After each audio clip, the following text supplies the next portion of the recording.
So at Ashcam, every product is being backed by a clinician's understanding of what truly matters.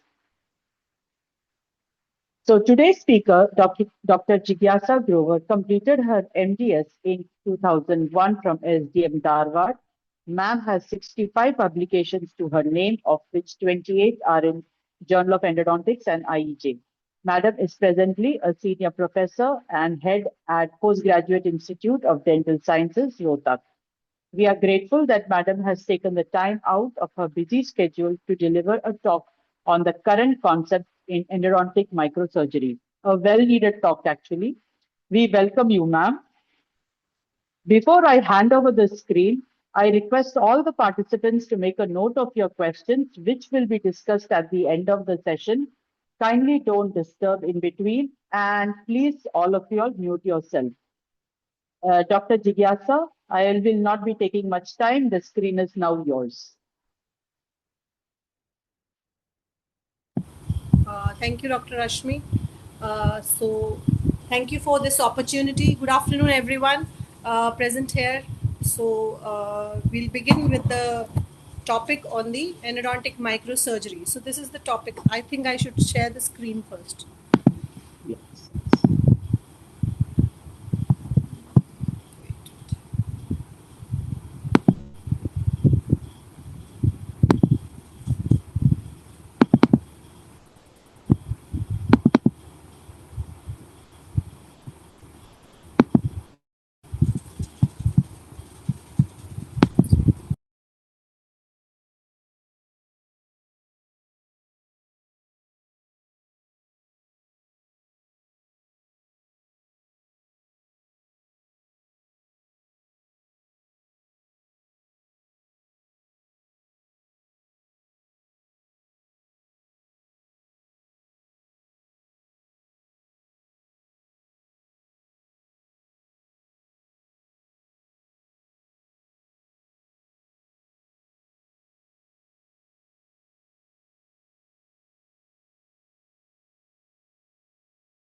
Participants, please mute yourself.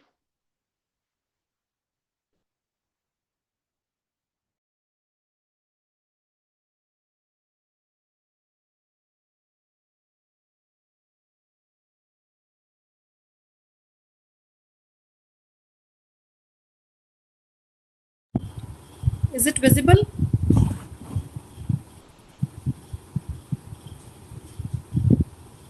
Is it visible? Not yet, not yet. Okay, just give me 2 minutes. I think something. Yes.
further details on this session, again, we will put it up on Insta and you will also personally receive the message. I think I Thank can, you so Dr. Ashmi, I think I can share now. I'm so sorry. It's delayed by 1 hour because of some glitch. So if it is possible, we can continue. Otherwise, we can continue tomorrow or day after. Okay. Or if it is possible, we can do it now. Fine. Let us ask the team from Ashcam. Is it okay? Yeah. Yes, ma'am. Sir? So it's okay. You can continue. Continue. Doctors, participants, can we continue? Yes, Can you okay. see We the are having thumbs up. Thumbs up is coming up. I think, ma'am, we can continue. So can you see the screen now? Yes, we Yes, can. ma'am. It's visible. Yes. Okay, okay.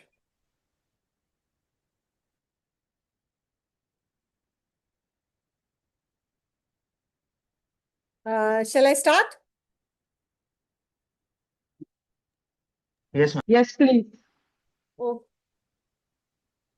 okay. So I'm really sorry for this technical problem. I think you had to wait for 1 hour. I'm so sorry for that. So let's continue. I think we'll continue now. So so we'll be having good afternoon, everybody. Sorry for the glitch, and we'll start with the endodontic microsurgery now. So we all know that traditionally the microsurgery, which we had, and there were a number of problems with that. The osteotomy size was more, the visibility was less, especially in the posterior region of the mandibular and the maxillary. But now with the microsurgery or the microscope, introduction of the dental operating microscope, the bioceramic materials, ultrasonic tips, and the other instruments, we have the scenario has changed. So the traditionally what we the surgery we used to do has all the concepts have changed now. So we'll be dealing both with the traditional and microsurgical endodontic microsurgery. In this lecture or whatever you can say that, but we'll continue fast because I think I've taken most of your afternoon on the Sunday afternoon. So you can ask questions later on. We'll continue with this microsurgery topic now. So we all know that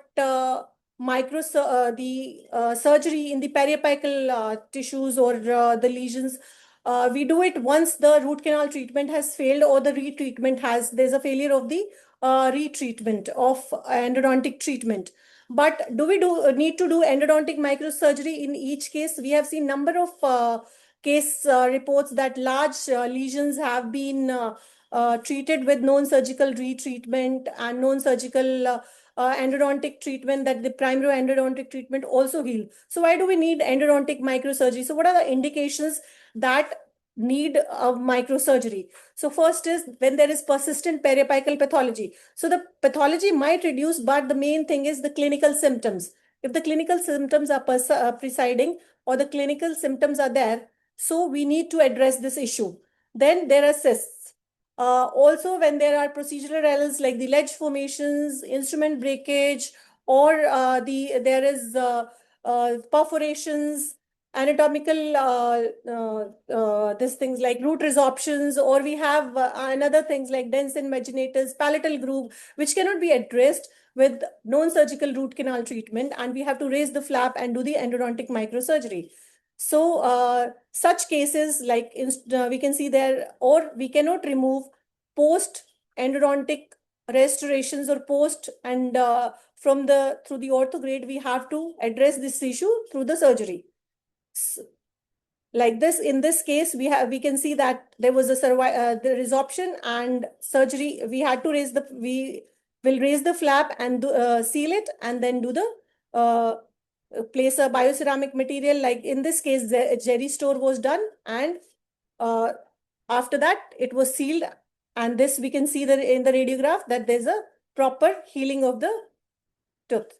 Now, if we have indications, some cases we cannot do microsurgeries. Both systemic and local are there. especially where there is immunocompromised patients or myocardial infarction or uncontrolled hypertensive patients or undergoing immunotherapy. And the local, like there is insufficient bone, root length is too short, and proximity to the vital tooth structures. Now, can complete healing occur with? There are cases reported that healing can occur with non-surgical root canal treatment. And the success, we all know that there is success of, we do in routine, and the success of endodontic therapy as high as 97 to 98%. But in some cases, we address this issue with the surgical treatment, microsurgery, and like cysts or any pathological. We have already discussed the indications. So if there are any, and the failed root canal treatment because of number of reasons or number of causes when it fails, and we have to address this with the surgical treatment. Now, the periapical lesions may be there, but symptoms are the main we have to see, and we have to wait. The follow-up period should be about 1 year and then followed up to 4 years. If it does not subside, your pathology or the lesion does not subside, we have to treat it with surgical treatment. So the true cysts and pocket cysts are about 9 to 6% of the cases we see, and all those have to be addressed by the surgical treatment. So like we can see that endodontic microsurgery involves a flap reflection, hemostasis, and then osteotomy site, then retrofilling of the space. First, the space preparation. Then in some cases, we have to place the graft also, then suturing, and we have to do this immediate post-operative care. So what are the differences between traditional and microsurgical technique? We all know that traditionally we used to use burrs and not the ultrasonic tips. So the bevel design was different, bevel angle was different, and this osteotomy size was also different because of we did not have a microscope. So traditionally osteotomy size was larger. Now Wang et al. Has suggested that if the osteotomy size is less than 5 millimeters, the healing is faster and it is better. If it is more than 5 millimeters, there's fibrous tissue formation and healing is delayed. Same is with the bevel angle. Before it was 45 to 65 degrees, it is 0 to 10 degrees with the advancements of the instruments and the ultrasonics. So then it is impossible to identify the isthmuses in the apical third with the naked eye, where the microsurgery or microscope helps to identify these isthmuses and seal them. Then root end preparation is done with ultrasonics in the microsurgical technique, and different ultrasonic tips are there, which we'll be discussing. And also with the advent of new root and filling materials like MTA and biodentine instead of amalgam or composite, this has, because we all know that MTA has a regeneration capacity, bone remodeling capacity, so that also helps in the healing process. Now, what are the coming to the microscope? If we see magnification, it has to it starts from the 2x to 26x. So we have different magnifications: low magnification, mid, and high, which has been classified for different areas. Like low magnification is basically for the area orientation, inspection, initially surgical site and initial osteotomy and the tip alignment. With the mid-range from 8 to 14x, it is to check the hemostasis, control it, tissue removal, root tip identification, resection, and about the preparation and filling of the root end. For the high magnification, it has to be root surface inspection after your preparation, retro preparation inspection, whether we have cleaned the isthmuses properly, we have done root end preparation properly, and the root end filling has been properly done. So this is for the finer details and documentation purpose. Now, what are the benefits of using operating microscope or microsurgery over the traditional microsurgery? The main is that the visibility. We can inspect under magnification the extra canals or lateral canals or isthmuses, and the removal of the diseased tissue is precise, that is the granulation tissue. Also, the osteotomy size is reduced in size. So as I already told you, less than 5 millimeters, there's a better healing of the tissues. So the surgical techniques can be evaluated completely, and we rely, because we take CBCT, we are using CBCT in this with the microsurgery. So there's a better chances of detecting any defects or any anomalies in the teeth. Now, coming to the hemostasis, there's a misconception about that, how much epinephrine and what is the dosage of epinephrine, what is to be used. So what does local anesthesia do before the surgery? So it gives you analgesia. Also, it provides, because of the vasoconstrictor, it provides you a certain degree, not the entire, a certain degree of bleeding control or hemostasis. So the concentration recommended is 1:50,000 epinephrine preferred, and maximum dosage is 5.5 cartridges of 2% xylocaine, which should reach about 0.2 milligrams. More than this is not advisable. So we have different hemostatic agents by the mechanism of action, that is chemical, biological, or mechanical agents, and then we have absorbable also. So there are different, we can use number of hemostatic agents are available in the market. So how do we achieve hemostasis? One is preoperative with the local anesthesia. You administer local anesthesia and certain degree. So the bleeding will be less. It does not control the bleeding to much extent, but lesser amount of bleeding. Without vasoconstrictor, if you use anesthesia, bleeding will be more, as suggested by the many studies. So we'll be able to remove granulation tissue quickly because bleeding is less in that area at the osteotomy size. And we can use epinephrine pellets for additional hemostatic control in the once the osteotomy site is created, granulation tissue is removed, we can use epinephrine pellets or any other hemostatic agent inside that at the site. So then what about the post-surgical hemostasis? After surgery, the bleeding can be continued even after the flap is sutured. So we keep a moist gauze pellet, or we can use ice packs. So that is will help the post-operative bleeding. Now, what about the soft tissue management? Now, this previously in the traditional or the conventional surgical techniques, there's a difference between the flap design of the microsurgical techniques and the traditional techniques. We used to have the old semilunar flap design through the attached gingiva, and now what happened to that, it risks the poor healing, scarring, and inadequate access. Now in the modern or the newer concepts in the microsurgical, these are the designs which are being used for the flap designs: circular full thickness mucoperiosteal flap, papilla based flap, or the submarginal flap.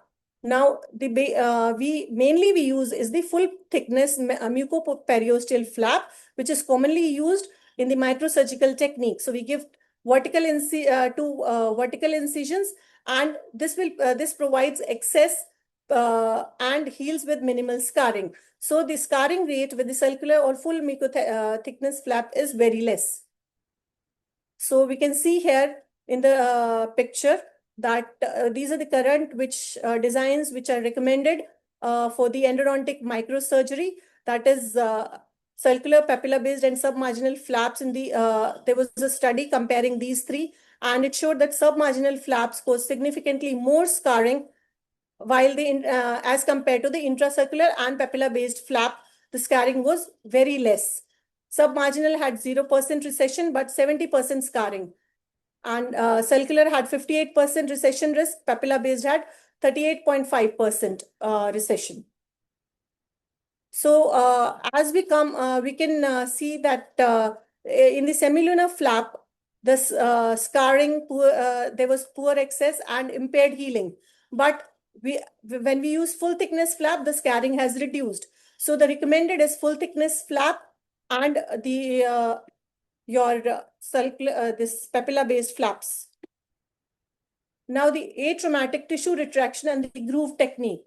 So what does the groove technique do? We make a small horizontal groove with a Lindman bar number 4 bar, which is made above the mental foramen. We are not included the mental foramen. So to save this mental foramen, we are including this, and retractor is firmly seated in the groove, protecting the nerve during the osteotomy. So this is to protect to protect the mental nerve, and we do not damage the mental foramen. Now, as we discussed earlier, the smaller the osteotomy site, the better is the healing. Because as Wang et al. Suggested that less than 5 millimeter of osteotomy site will heal faster and heal better. If it is more than 5 millimeters, there's formation of fibrous tissue and healing is also delayed. So less than 5 millimeter, as we can see, the healing occurs average in 6.4 months, 6 to 10, 7.5 months, and more than 10, it takes more than 1 year to heal. So now how do you distinguish between a root tip under the microscope? So the root tip will appear darker, yellowish and hard, while the bone appears white and softer.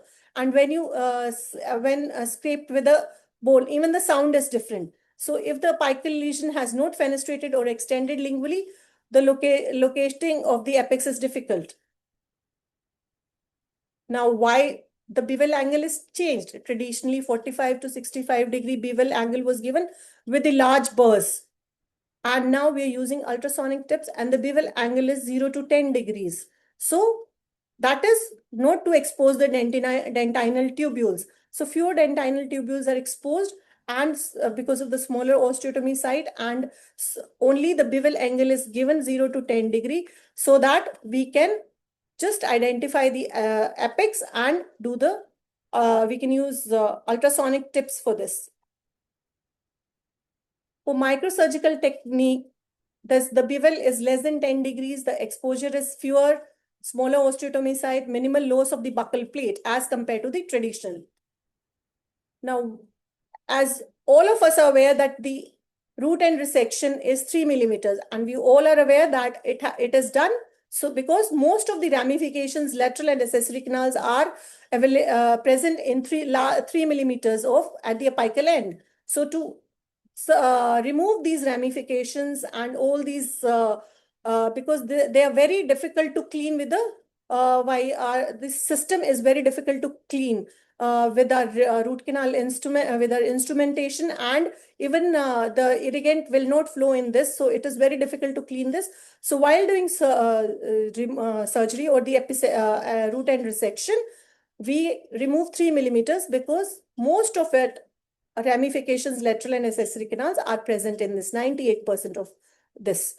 So that is why resect 3 millimeters. Now also there are isthmuses present in this area. So we are aware that isthmuses are narrow ribbon-shaped communication between two root canals that contain pulp tissue. So these isthmuses are very difficult to clean and shape by our non-surgical root canal treatment, and they are present in most of the teeth and different types of isthmuses. We know the classification of isthmuses. Type 1 is modified, type 2 is 2 canals with isthmuses, type 3 is 3 canals, 4 is incomplete, and 5 is complete isthmuses.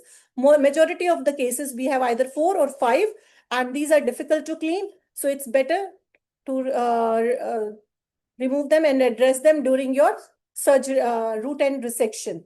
And once they are cleaned, it is very easy to address these issues. So once you have resected, then we will inspect the root surface, resected root surface, for any abrasions, cracks, or any other issues which can be under the microscope. And we all know what magnification has to be used for this inspection of the resected root surface. That is the mid-range. And after this, we will prepare the cavity with the ultrasonic tips for root end preparation for the material. So coming to the root end preparation with the ultrasonic tips, we have different ultrasonic tips. But before this, there were rotary burr use. And the main problem with this rotary burr technique that they were used in slow speed the excess was difficult because of the burrs they were straight, and these they were cumbersome, and because of this there were problems encountered, that insufficient depth was reached. The dentinal tubules which were exposed were very irregular and rough, and even the isthmuses were not removed. So because of ultrasonic route and preparation is favored because these can reach deeper and they prepare uniformly in the entire 3 millimeters of the at the end of the route. So we can see here that if we prepare it with the bird, there's a lingual perforation, and we can see here that there's a lingual perforation, while when we prepare it with the ultrasonic, the integrity of the canal and the lingual area is maintained. These are the different ultrasonic tips, that is the route and preparation tips given by Kim. So we have KISS 1D to KISS 3D, which stands for KEVO Instrument System, and these are diamond coated tips. So why diamond coated? Because that helps in efficient cutting of the root end. So the KISS 1D is for anterior and posterior teeth. Because of the angulation, they are straight tips.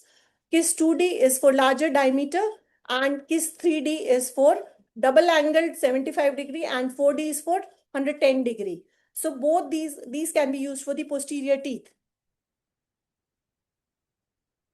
Now we all know that bioceramic materials, since the introduction of bioceramic materials, this scenario has completely changed. So this MTA was first introduced by Torobino Z in 93 as a retrograde filling material. Later it is being used in vital pulp therapy and other perforation repairs and all, but the first use of MTA was that it was used as a retro filling material instead of your super EBA or amalgam or composite materials which were used as a retrograde filling materials.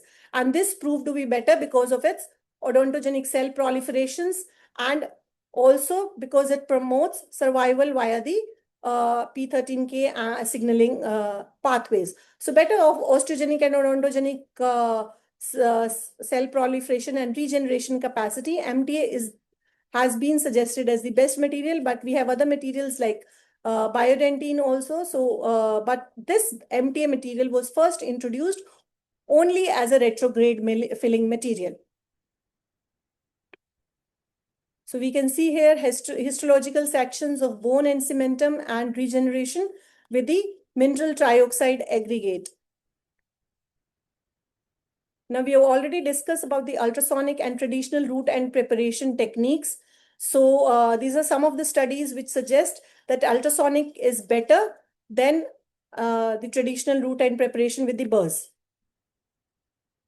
Now, the mental foramen and sinus, we've already discussed that you can make the groove there for this prevention of the mental, any harm to the mental nerve and the mental foramen, and also this sinus also we can, with the advent of the introduction of the microsurgical technique, it becomes easy to safeguard the sinus.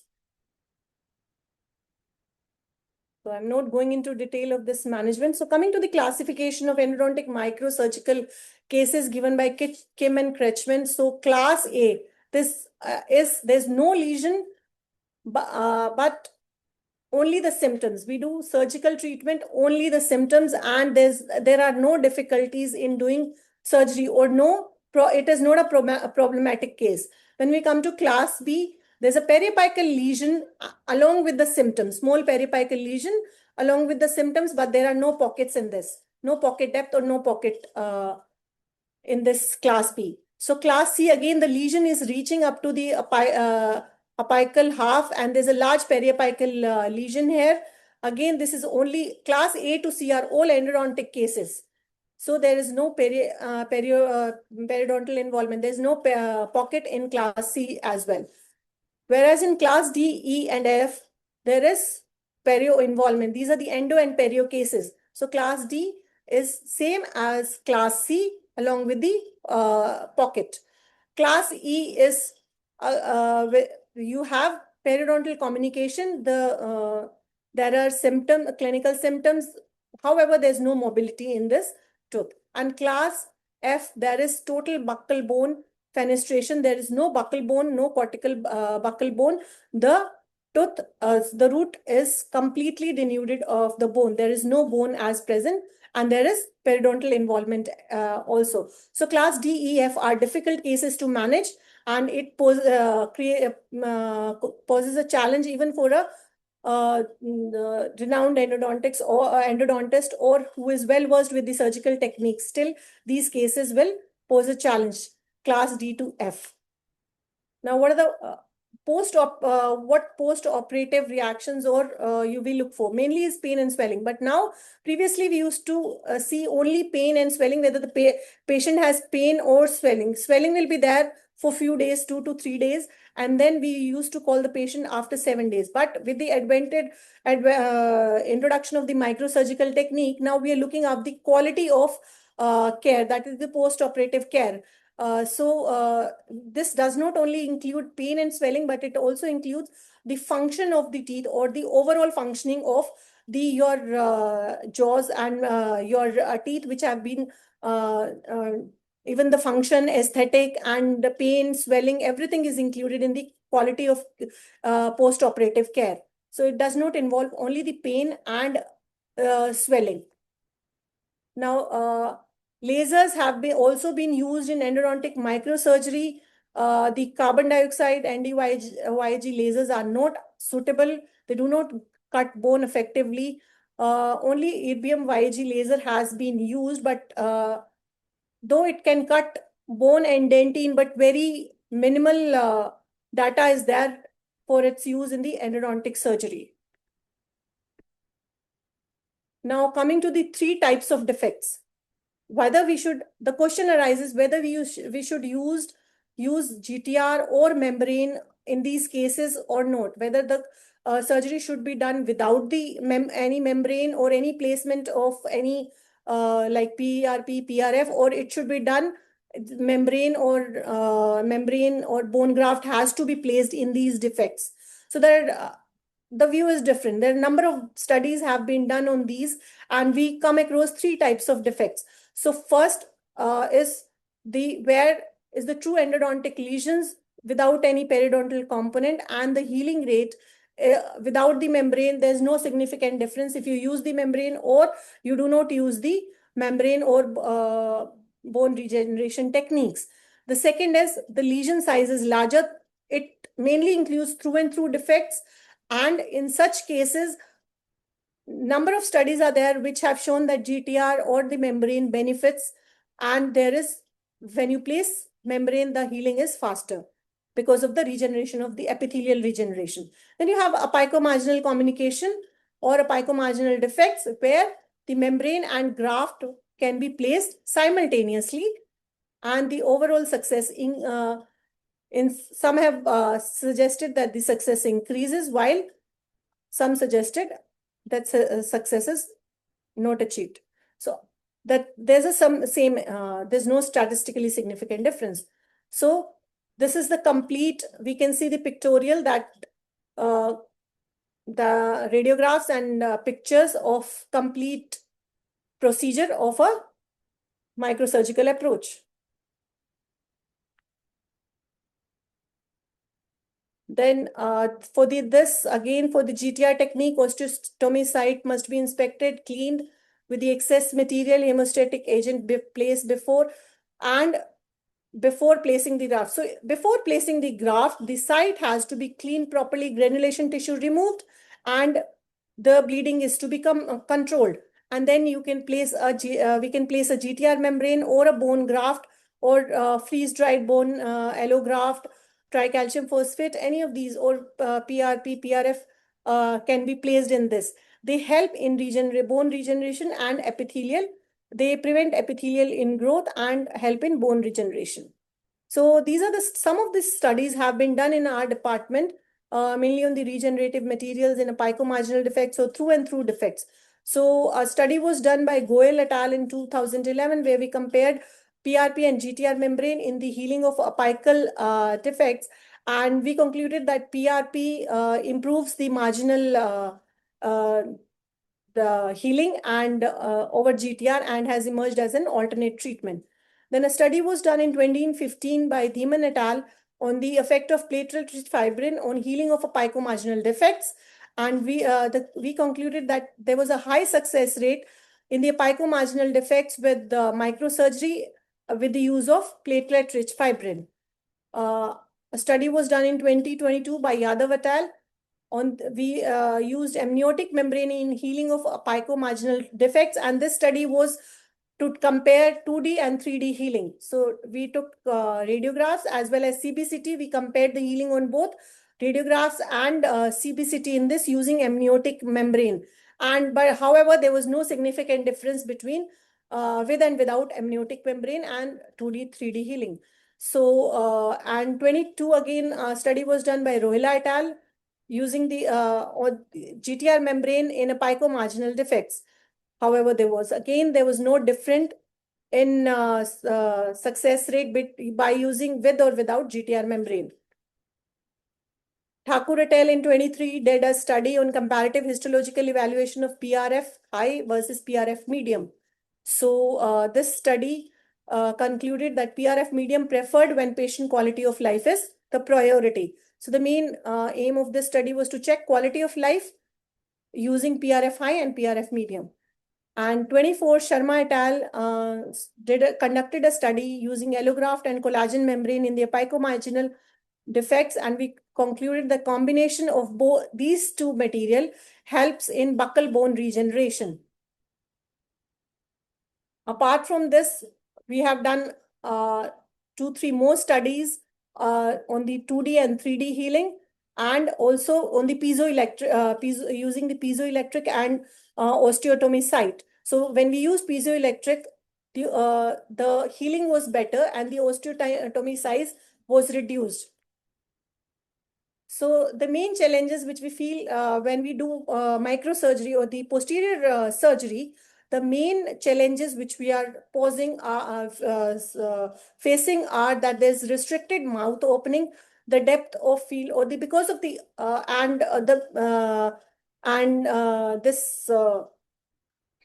because of the limited access, the surgery becomes difficult, and also because of the thick buccal bone present in the mandibular region, the bone cutting, if it is the lesion is not big, then the cutting becomes very difficult, and also because of the proximity of the roots to the nerves, inferior alveolar nerve, and also the roots which are in very close proximity to the inferior alveolar nerve, it becomes difficult or a challenge to do the posterior surgery. Then for the posterior surgery, there are certain, we can do some modifications. We can bevel angle. Already we are under the microscope, the bevel angle has changed from 45 degree to 0 to 10 degree. We can use micro mirrors and micro instruments, micro curettes for that, and ultrasonic tips and CPR tips can be used. So now coming to the guided endodont surgical technique, we have under this computer-aided surgical navigation. What is this computer-aided surgical navigation? So under this, we have static navigation and dynamic navigation. So under static, it's like we are going on if we compare a train and a car. So if we are going on a train, it goes on a same route. That it is moving only on the tracks. But car has a GPS system. So we can go according to the GPS system wherever and turn according to the GPS system. So the static navigation is like a train, and I would say that dynamic is like a car with a GPS system inside it. So it is a real-time navigation. Dynamic uses a real-time navigation, whereas static uses a pre-built or 3D printed guides. So a prefabricated guide is used in the static navigation. So for both, we need a CBCT scan. And for static, the CBCT scan is used along with your intraoral scanning, STL design. We take the impression, and then the design is made. And what the design and CBCT scan are used together in combination to make a 3D print of that, and a stent is made to use it in the surgery. Whereas in the dynamic navigation, a CBCT scan is done and the planning or the patient registration is done in a live manner. So we need a equipment for this dynamic navigation, which is very expensive. So that is one of the disadvantages of using dynamic navigation. And also that we need a instrument tracking system, and it is a live screening, like I told you about the GPS system. Now, we already discussed what are the difficulties or challenges faced in the posterior endodontic microsurgery. Then we'll be discussing here about not about the dynamic. I'll be showing you some cases about the static, not the dynamic, only static navigation. So these are some advantages and disadvantages of static and dynamic navigation. The angular, if we see that angular deviation is less in dynamic, it is more precise or more accurate.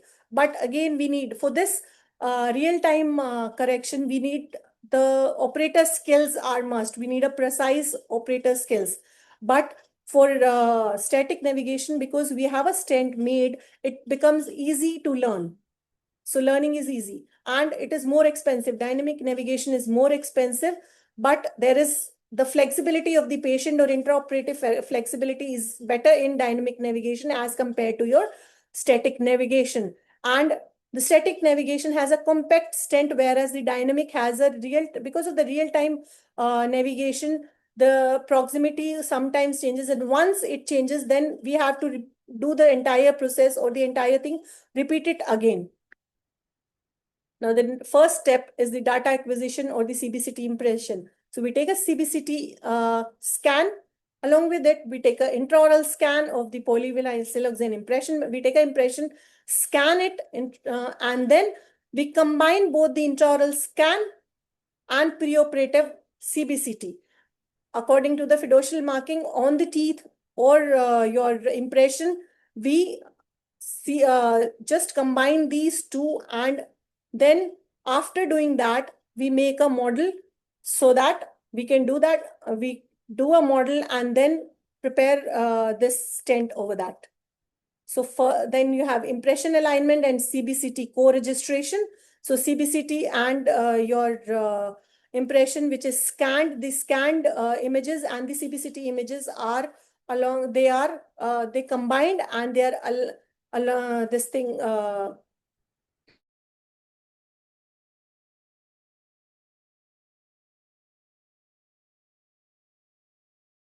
in this we do the drill osteotomy guides are made using our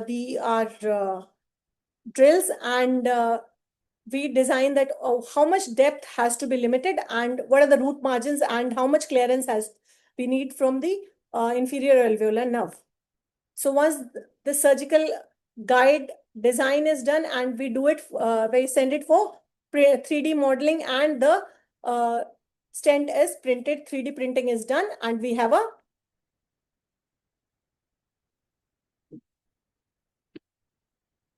so the complete workflow summary. First, the CBCT acquisition is done.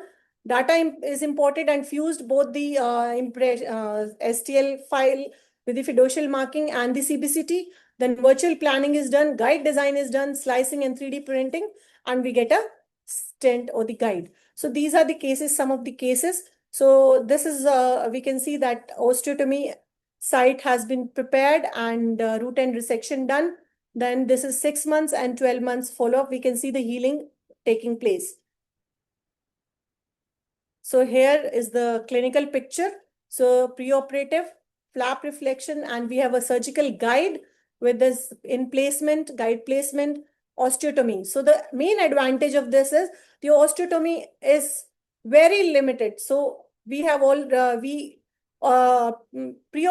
decide what has to be the side according to the CBCT scan and intraoral scan. So we decide how much should be the osteotomy, and we keep it limited so that the healing is, because the bone cutting is less, so healing will be better. These are the 12 months. We can see that healing is taking place. But these cases, after 1 year, we can see that still the healing is not complete. So we have to follow these cases up till 4 years. So we should follow these cases for 4 years. Again, a case of, we can see preoperative flap reflection, the fabricated surgical guide placed, and the osteotomy. We can see in this osteotomy side that this was the initial case. So we can see that osteotomy side, a slight is not correct. One of these is not proper. We can see the healing preoperative views, sagittal, axial, and coronal, and post-operative healing at 12 months. This is the third case. We can see again the osteotomy root and preparation. This is again the pictures of the flap reflection, fabricated surgical guide, placement of the guide, osteotomy and root and preparation, and then suturing. This is the preoperative or sagittal view, axial and coronal, and post-operative.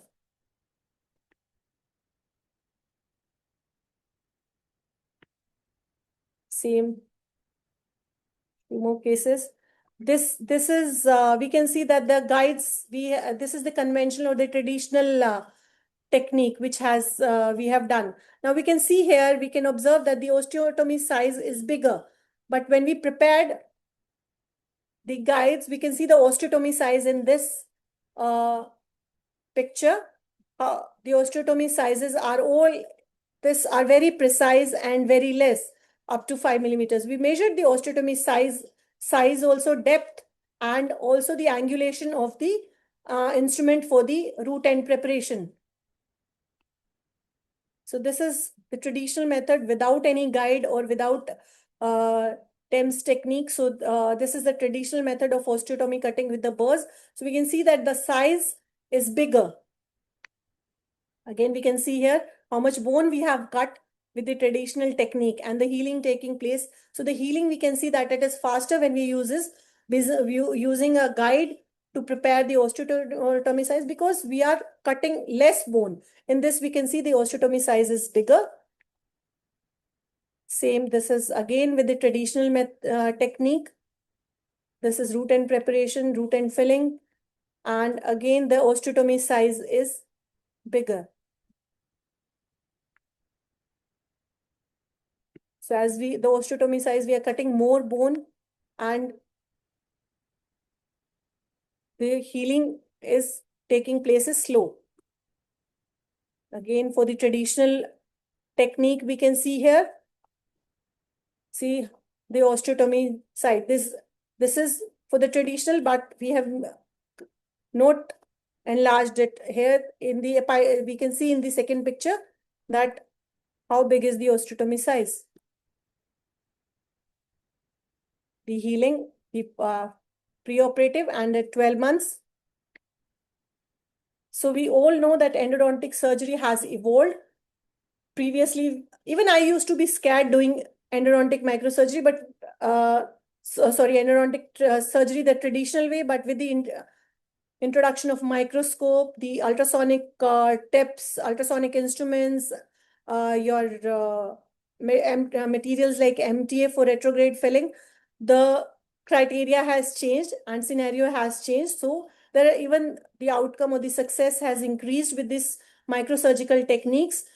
So the challenges for future are the successful and predictable management of perioendo lesions and assessment of endodontic microsurgery in the posterior teeth, because very less studies are there in the posterior teeth, especially in the maxillary and maxillary teeth. Very less studies have been quoted, or their evidence is less for surgery in the posterior teeth. So we should have future studies we can do on this teeth. So thank you.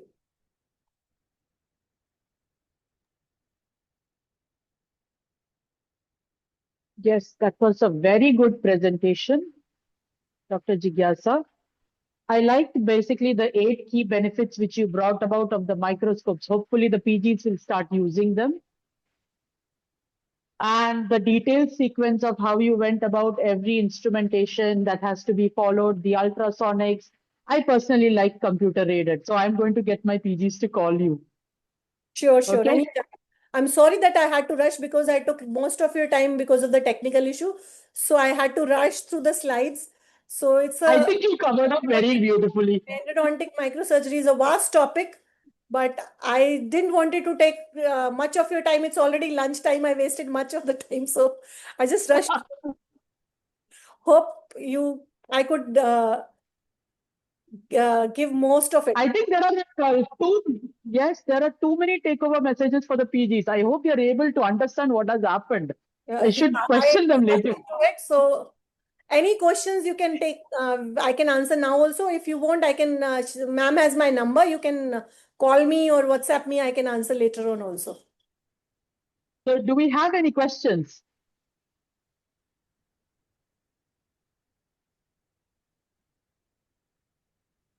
Any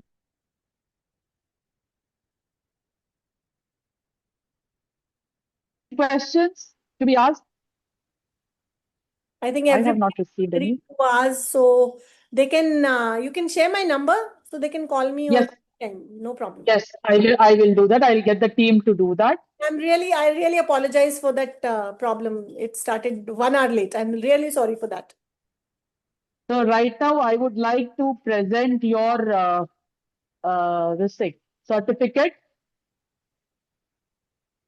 1 second, let me also go share. Ma'am, I think you will need to stop sharing. Yeah. So,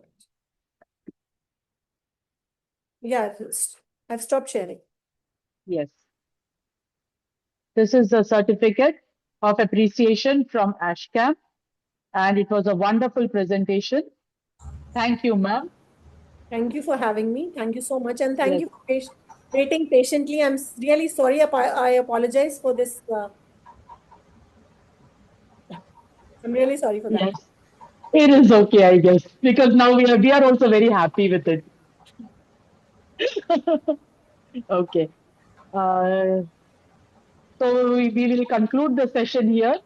If there are any questions, the team will share the number of Dr. Jigyasa. Please put in your questions towards her directly, or you can put it through us also. Madam, can I ask one question? Yes, please. Yes, please. We are waiting. Yeah. Madam, say through and through lesions, Yes. how to put membrane inside on the lingual side or palatal side? Yeah. For the through and through lesion, if it, when we do through and through lesions, we'll perforate the lingual side also. So what we do is we make a plate for that. So we hold it and then place it in that. No, through the lesion or through No, like through the inside the lesion onto the buccal, or we can place a membrane like a cola coat or cola plug to stabilize it, and then we can place it over that. no outside? No, inside the area, osteotomy site, not Yeah, on the yeah, yeah. palatal side, on the lingual side. Oh, sorry, on the buccal side. No, buccal side we'll put, but what about palatal side? So in through and through lesions. We have to make a plate to support it, and then we can place it. And we No, are not. you have to like reflect the lingual flap or palatal flap. No, we are not reflecting the palatal. We are only doing it from the buccal side. The Okay. Yeah, the palatal tissue or the wall of the is remaining. So we're not perforating it. Once it is perforated, then it becomes difficult. So we that is a different case scenario. No, So it is already it is through and through lesion. So yeah, both cortical plates are perforated only. yeah, but we are not removing the tissue. I got it, but what about the cortical plate perforation? You No, but place the membrane from inside in the bony crypt itself. yeah, we are placing Yes. only on the buccal side. Not We are not reaching the lingual side. Okay. Yeah. Okay. Thank you so much.